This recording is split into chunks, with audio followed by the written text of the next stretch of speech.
Assalamualaikum warahmatullahi wabarakatuh. Bismillahirrahmanirrahim. Alhamdulillahirabbil alamin. Wassalatu wassalamu ala nabiyyina wa maulana wa habibina wa sayyidina Muhammad sallallahu alaihi wasallam wa ala alihi wa ashabihi ومن تبعهم بإحسان إلى يوم الدين. اللهم انفعنا بما علمتنا وعلمنا ما ينفعنا واجعلنا ممن يستمعون القول فيتبعون أحسنه إنك سميع مجيب. رب اشرح لي صدري ويسر لي أمري واحلل عقدة من لساني يفقهوا قولي. أما بعد. Bapak, Ibu-ibu, para hadirin dan hadirat sekalian yang dirahmati oleh Allah Subhanahu wa taala. Alhamdulillah, pada pagi hari ini kita berjumpa kembali, bertemu kembali bermuajah di masjid ilmu, di Masjid Al-Ma'ruf yang insyaallah berkah dari Allah Subhanahu wa taala. Dan kita dalam rangka thalabul ilmi, mencari ilmu. Semoga kita ini majlis yang penuh berkah dari Allah Subhanahu wa taala, menjadi salah satu tempat yang insyaallah doa-doa kita dijawab oleh Allah Subhanahu wa taala.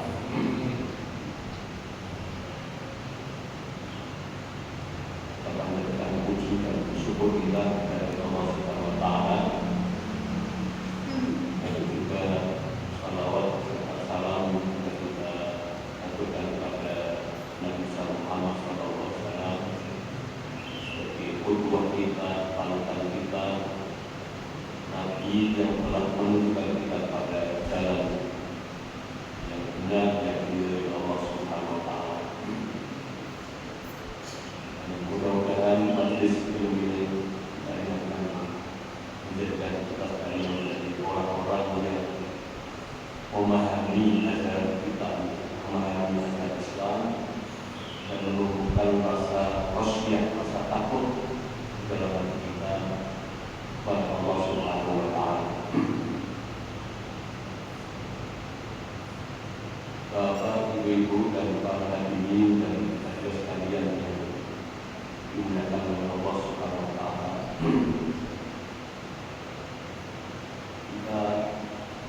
Kita sampai pada hadis yang keempat dari Siddiq yang menerangkan tentang kesungguhan, kebenaran, kejujuran, dan menjadi salah satu sifat yang sangat fondasial bagi seorang mukmin. Di hadis ini diriwayatkan dari Al-Rabi'u Al-Abi Tsabit, wa qila Abi Sa'id, wa qila Abi Walid, Sahal bin Hunayf, wa huwa Badriyyun radhiyallahu anhu, anna an-nabiyya sallallahu alaihi wasallam qala man sa'ala Allah ta'ala asy-syahadata bi sidqin balaghahu Allah ta'ala manazil asy-syuhada'i wa in mata ala firashihi, rawahu Muslim. Dari hadis ini diriwayatkan oleh seorang sahabat namanya yaitu Sahal bin Hunayf. Nama kunyahnya itu adalah, ada yang mengatakan Abu Sabit, ada yang mengatakan Abu Sa'id, ada Dia mengatakan kedua ini keterkenalan seseorang itu dari nama punya kan beda-beda.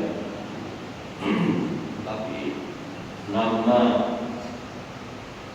asalnya adalah Sahal bin Hunayf, seorang sahabat. Dia dari kalangan kabilah Ansar, yaitu suku yang menjadi penduduk asli kota Madinah yang menyambut dan mendukung kedatangan Nabi Muhammad SAW ketika hijrah dari Makkah ke Madinah. Dan dia dari suku Aus. Jadi di Madinah dulu ada dua suku besar namanya Aus dan Khazraj. Keduanya saling bertikai begitu. Tapi alhamdulillah setelah kedatangan Islam ini mereka semua bersatu padu dalam rangka menegakkan agama Allah Subhanahu wa Ta'ala. Jadi Islam itulah yang menjadikan mereka bersatu. Dan saya kira di Indonesia ini juga faktor perekat yang utama adalah Islam itu. Jadi kalau kita ingin menjadikan Islam ini tak utuh NKRI gitu, maka setiap orang harus gigih berdakwah, menyerukan agama Islam, menyebarluaskan agama Islam, agar supaya setiap penduduk yang ada di bumi Nusantara ini menjadi orang-orang yang mengeluarkan agama Islam. Insya Allah Islam itu menjadi perekat bagi bangsa kita, bagi negara Kesatuan Republik Indonesia.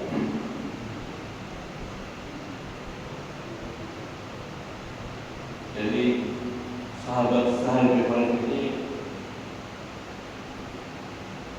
dia terdapat juga disebut bahwa Badriyun.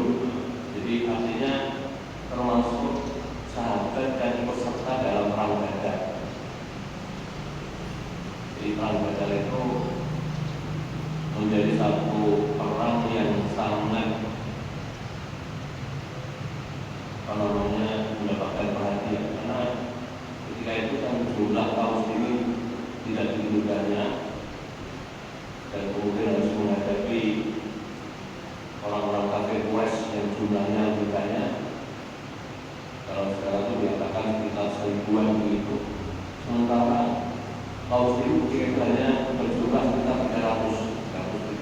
13 beberapa, dengan persediaan persenjataan yang tidak lebih lengkap daripada yang dimiliki oleh orang kafir Quraisy.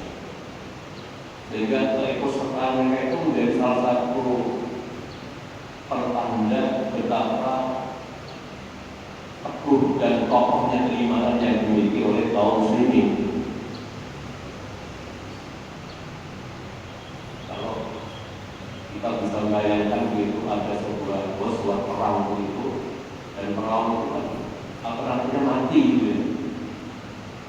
Dan secara hitungan kalkulasi jumlahnya kan jumlah yang sedikit, persediaan itu tidak lebih canggih gitu. Tetapi mereka ikut serta dalam sebuah perang Badar ini, dan itu adalah merupakan pengalaman pertama dari tes fisik antara kaum muslimin dan orang kafir itu yang pertama adalah perang Badar. Ini justru menunjukkan bahwa perang Badar itu menjadi satu pertanda betapa orang-orang yang peserta dalam perang Badar itu memiliki tadi kekokohan imannya kuat, loyalitas yang Islam sangat kuat. Maka di sini disebutkan bahwa Badriyun. Jadi beliau ini termasuk orang yang ikut serta dalam perang Badar.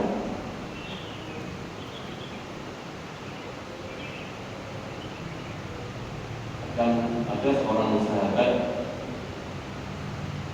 namanya saya lupa begitu. Ada seorang sahabat ketika dia itu Rasulullah SAW dan para sahabat akan melakukan Fathu Makkah, jadi melakukan penaklukan kota Makkah. Maka ketika itu sahabat ini mengirim 10 surat begitu kepada keluarganya di Makkah, yang intinya memberitahu bahwa kaum muslimin yaitu Rasulullah dan para sahabatnya itu akan datang ke Mekah untuk melakukan penaklukan kota Makkah.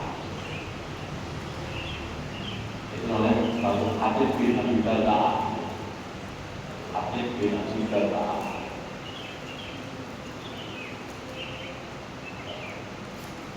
Ketika itu Rasulullah SAW diberikan wahyu oleh Allah melalui Jibril bahwa ada seorang sahabat itu yang mengirim 10 surat itu yang tentu ini membocorkan rahasia kaum muslimin dan membocorkan kaum berita yang sensitif kepada muslim itu menjadi satu pelanggaran. Maka ketika beliau tadi kemudian berdasarkan wahyu dari Allah dan kemudian diketahui bahwa dia berkata dengan bertaat, maka ketika itu sahabat Umar bin Khattab itu minta izin kepada Rasulullah SAW untuk mengeksekusinya. Tapi Rasulullah SAW menolaknya karena dia termasuk al-Badar. Jadi karena dia terbawa salah seorang yang ikut serta dalam perang Badar. Jadi ini menunjukkan kepada kita sekalian betapa keunggulan dan keutamaan ini para sahabat yang ikut serta dalam perang Badar. Sekarang dikenal dengan Perang Badar. Inilah salah satu peserta adalah Sahal bin Hunayf. Dan dia tercatat juga sebagai salah seorang yang loyal sekali dengan Imam sahabat Ali bin Abi Thalib. Beliau pernah diberikan satu amanah untuk menjadi khalifah dari pengganti sahabat Ali ketika beliau sedang melakukan pengabdian keluar. Dia diamanai untuk menggantikannya itu di Mekah. Dan sampai meninggalnya di Kufah, sahabat Ali juga ikut mengkafani, mensolati, dan juga menguburkan. Nah, inilah profil dari sahabat Sahal bin Hunayf. Beliau meriwayatkan sebuah hadis ini, anna Nabiya sesungguhnya Nabi Muhammad sallallahu alaihi wasallam qala, beliau bersabda, man sa'ala Allah Ta'ala asy-syahadata bi sittin. Jadi man siapakah, kepada siapa, umum siapa saja, baik laki-laki, perempuan, sudah tua atau masih muda, yang memohon meminta kepada Allah asy-syahadata, kesyahidan. Jadi syahadat maksudnya di sini adalah seseorang yang ikut bertempur atau berperang melawan orang kafir dan tujuannya itu lillahi kalimatillah, yaitu untuk menegakkan agama Allah. Ini menjadi salah satu poin yang sangat penting, karena aktivitas orang itu kan memang penting, didasari atau digerakkan oleh niat. Ada dalam sebuah bicaranya, ada orang yang ikut jihad bisa dibilang begitu, tapi karena dia ingin menunjukkan bahwa dia sebagai seorang pemberani namanya, bercakap dalam sejarah namanya begitu. Ada orang yang berjihad bisa dibilang karena dia ingin ghanimah, ingin pampasan perang namanya. Juga bilang seperti sekarang juga orang yang aktif dalam sebuah ormas Islam namanya, tapi dia ingin supaya ini apa mendapatkan satu sambutan hubungan ketika nanti barangkali mungkin calon presiden atau calon anggota legislatif atau calon bupati atau calon apa begitu. Nah, kalau menjadi begitu, dan tentu ini bukan apa namanya privilege. Orang yang syahid itu adalah seseorang yang ikut serta dalam ghazwah, berperang melawan orang kafir dan dia mati terbunuh, tetapi niatnya itu adalah lillahi kalimatullah. Nah, sekarang siapa yang tahu niatnya? Nah, kalau orang tidak tahu niatnya, dia diperlakukan sesuai dengan lahirnya. Jadi lahirnya memang lillahi kalimatullah, memperjuangkan kalimat Allah. Adapun artinya itu kita tidak tahu itu. Orang yang syahid seperti itu namanya syahid itu dia walaupun. Jadi dia mati syahid fisabilillah dan dia apa namanya tidak dimuamalah atau diperlakukan seperti orang yang mati disolati, dikafani dan sebagainya. Ya dia dikubur sesuai dengan keberadaan ketika dia gugur di medan perang. Karena sebagai perkataan menjadi saksi kepada Allah Subhanahu wa Ta'ala. Dia disebut syahid, syahid artinya kan tersaksi. Dia mengatakan bahwa Allah dan Rasulnya serta para malaikat itu menunjukkan bagian Rasulullah jannah, Rasulullah surga. Wakil Annahu hayyun lam yamut ka'annahu syahidun hadir. Jadi ada juga mengatakan bahwa dia disebut syahid karena memang beliau walaupun sudah mati, sudah gugur di medan perang tadi, tapi dia dalam pandangan Allah insya adalah seorang yang masih hidup.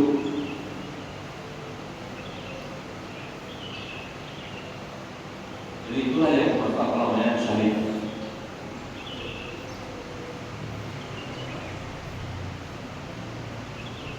Di sini memberikan satu namanya pengajaran juga dalam bahasa ulama kan syahid itu ada dua macam, ada syahid dunia, ada syahid akhirah begitu. Syahid ketika seseorang berani menegakkan amanah dan muka dari sang penguasa ataupun rezim yang zalim begitu, kemudian dia harus mati namanya itu. Saya juga, saya bisa itulah orang yang nanti dalam rangka mencari ilmu, ya saya juga, saya bilang seorang ibu-ibu yang sedang melahirkan kemudian direnggut nyawanya begitu, ini juga saya bisa bilang. Jadi ini bahwa tugas ibu melahirkan itu jangan dianggap sebagai beban yang memberatkan, tapi itu bagian dari satu perjuangan untuk tadi menumbuhkan generasi yang saleh, yang saleh. Sehingga kalau kita lihat begitu ya, tentunya para ibu tadi tidak dia melahirkan, dia akan menghadapi dan bertawakal kepada Allah Subhanahu wa Ta'ala. Bukan marah-marah sama suaminya namanya. Gara-gara saya melahirkan kepada kamu namanya. Nah, ini menjadikan apa namanya proses kelahiran itu kan tidak lillah tadi. Karena ketika seseorang ibu melahirkan dan kemudian harus direnggut nyawanya pokoknya, ini kan tidak terjadi di daerah terpencil namanya. Ketika fasilitas kesehatan tidak tercukupi dan tidak terpenuhi di daerah yang lebih dekat, dia harus mengawasi lautan, perahu dan sebagainya, ternyata tidak tertolong jiwanya mati. Tapi saya bisa bilang juga, tapi saya bilang ya seperti orang mati biasa, tetapi di sisi Allah dia menjadi apa? Syahid fisabilillah. Dan disinilah letaknya betapa keagungan dan kemuliaan ibu-ibu ketika mereka ini memiliki tugas yaitu melahirkan generasi yang saleh insya Allah. Kalau tugas saya bilang adalah seseorang yang nanti ketika dia terbakar oleh ketika ada kebakaran rumah itu, dia tidak sempat melarikan diri dan akhirnya mati. Ini juga syahid. Dulu di Demak itu di desa di Bonang namanya. Itu ada keluarga itu. Kebetulan dia ini adalah seorang yang punya usaha toko di pasar itu. Mungkin jualan banyak lama begitu berakar.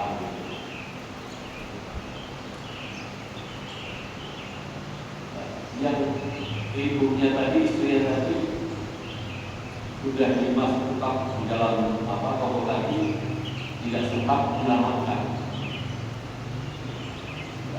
Suaminya karena dia sudah di luar, dia ingin masuk menyelamatkan istrinya tadi, tapi begitu dia masuk tidak sempat lagi keluar, akhirnya dia mati. Jadi ini juga termasuk mati dalam keadaan syahid di akhir. Atau orang yang mati dalam keadaan ini karena wabah penyakit seperti kemarin namanya ada COVID begitu. Sama orang-orang yang mati dalam keadaan COVID tadi, dia juga akan mati syahid. Tentu dia tetap beriman begitu, beriman kepada Allah dan Rasulnya.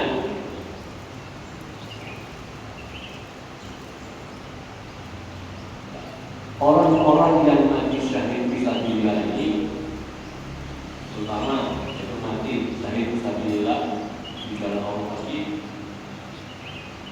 itu dalam hadis ini memberikan satu isyarat itu bahwa seorang yang berdoa juga kepada Allah minta supaya dimatikan dalam keadaan orang syahid fisabilillah.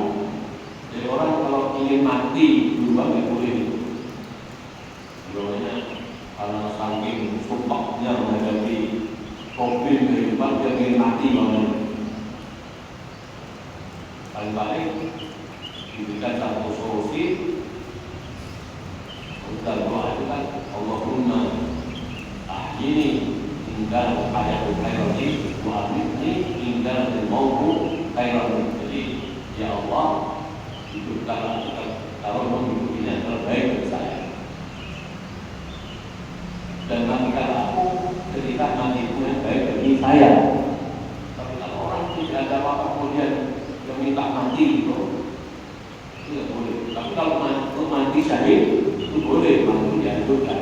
Ini asyhadatu fisabilillah.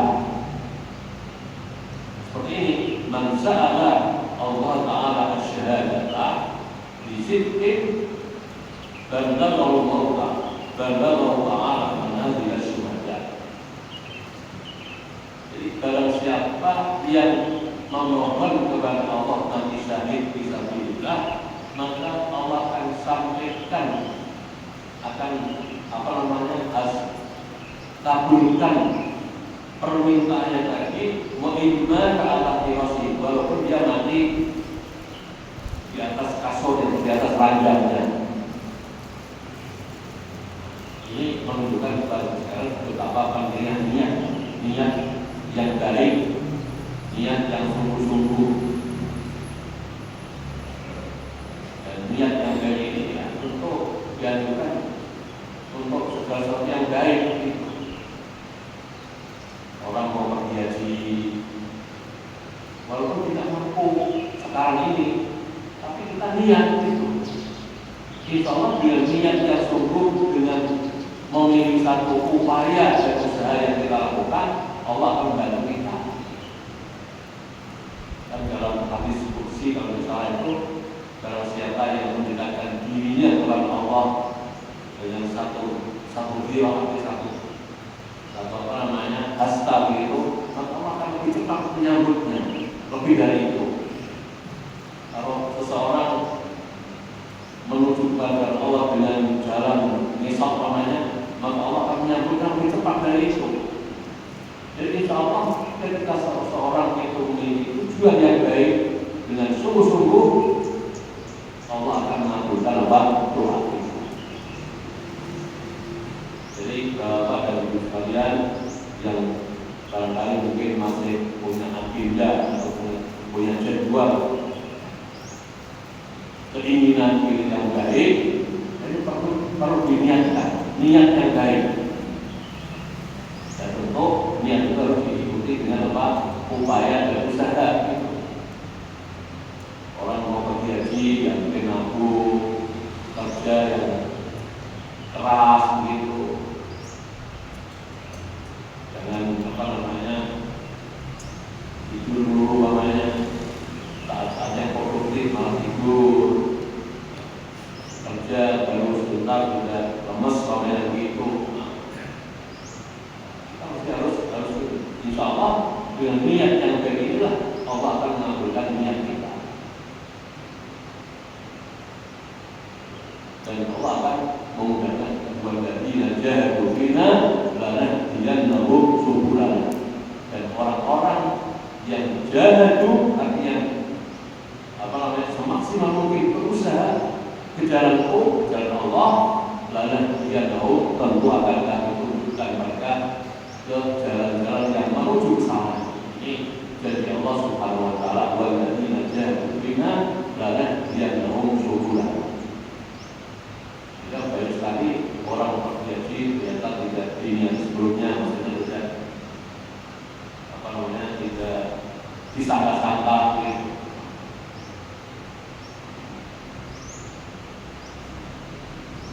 Jadi ini menunjukkan pada kita betapa pentingnya niat dan nanti syahid fisabilillah itu ternyata memiliki apa namanya kedudukan yang sangat tinggi. Jadi kalau diantaranya dosa-dosa yang akan diampuni, dia nanti akan apa diselamatkan dari azab kubur, dari fitnah kubur, azab kubur, dan dia akan diperlihatkan nanti tempat di mana dia akan ditempatkan Allah di surga yang dijanjikan. Dan seseorang yang manusia fisabilillah juga dia akan bisa memberikan satu apa namanya syafaat kepada keluarganya sampai 70 orang begitu. Dan yang unik lagi ini untuk para laki-laki, dia nanti akan diberikan 72 bidadari yang cantik-cantik. 72 bidadari. Kalau ibu-ibu gimana yang mau syahid? Kalau ibu-ibu itu kan pengennya laki-laki itu satu milik dia sendiri kan? Iya kan? Kalau ibu-ibu ditanya gimana kalau bapaknya nikah lagi, nggak ada yang setuju gitu. Ya, jadi nanti di akhirat kenikmatan itu ya tentu tidak, karena yang boleh itu kan hanya para suami gitu. Tapi seorang istri yang termasuk syahid fisabilillah nanti dia akan nikah lagi pada suaminya kalau suami pada orang yang soleh, orang yang baik, masuk ke jannah. Ya kalau tidak, nanti akan digantikan oleh orang yang soleh.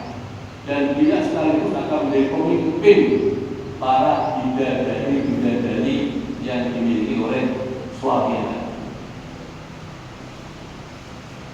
Jadi dia menjadi istrinya yang salehah itu, dan dia menjadi pemimpin para bidadari, dan dia lebih cantik daripada bidadari.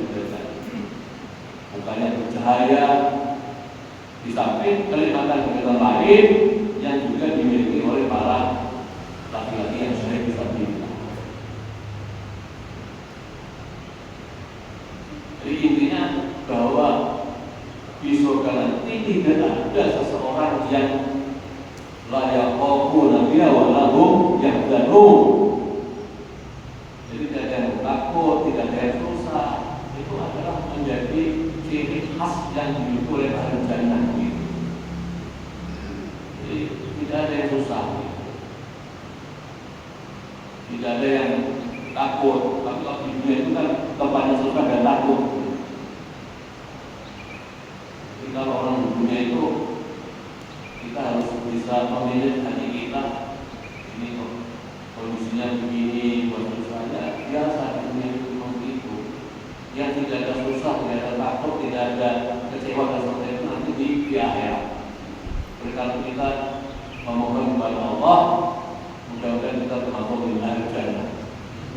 Allahumma inna nas'aluka al-jannah wa na'imaha. Dan itu menjadi akidah kita setiap saat kita berdoa gitu.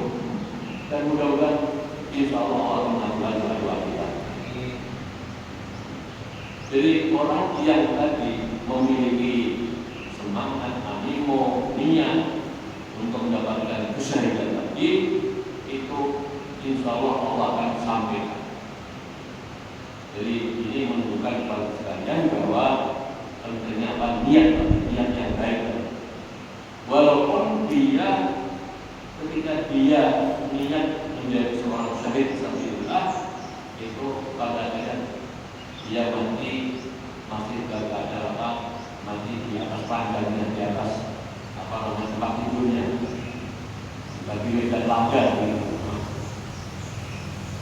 Nah, hadis ini diriwayatkan oleh Imam Muslim, berarti hadisnya sahih, hadis yang memang bisa dijadikan hujjah, hadis yang memang bisa dijadikan sebagai landasan dalam amal Islami itu.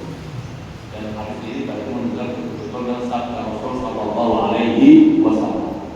Bukan hadis abal-abal, bukan hadis bohong begitu, tapi hadis yang betul-betul datang dari Rasul Sallallahu Alaihi Wasallam. Dan Rasul ketika beliau mengatakan, tentu wa ma yantiqu 'anil hawa in huwa illa wahyu yuha. Jadi apa yang disampaikan itu bukan muncul dari Rasul, tetapi adalah wahyu dari Allah Subhanahu wa taala yang wajib kita imani, wajib kita hindarkan, dan wajib juga untuk kita amalkan sebagai bagian dari konsekuensi kita sebagai seorang mukmin. Orang yang beriman kepada Allah, kita beriman bahwa Rasul sebagai Nabi yang diutus kepada kita, itu bukan hanya sekedar kita tahu bahwa Nabi Muhammad itu Nabi yang dilahirkan di kota Makkah, bapaknya Sayyid Abdullah, istrinya Siti Aminah, yang jadi pujian kita, tapi hati kita ini tidak connect tadi. Kita harus memiliki komitmen, konsekuensi bahwa apa yang disabdakan oleh Rasul ketika itu yang betul-betul sabda Rasul, maka kita harus terpanggil bagaimana kita bisa melakukannya, bagaimana kita bisa mengamalkannya, tentu sesuai dengan kemampuan maksimal kita. Jadi saya kira mungkin itu yang bisa kita sampaikan dalam kesempatan ini. Barangkali mungkin ada pertanyaan, monggo silakan.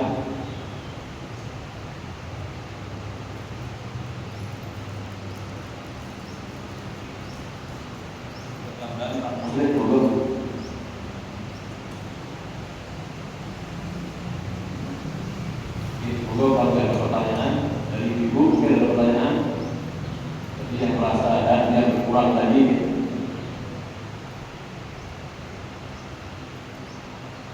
Kalau tidak ada, monggo kita akhiri pengajian kita.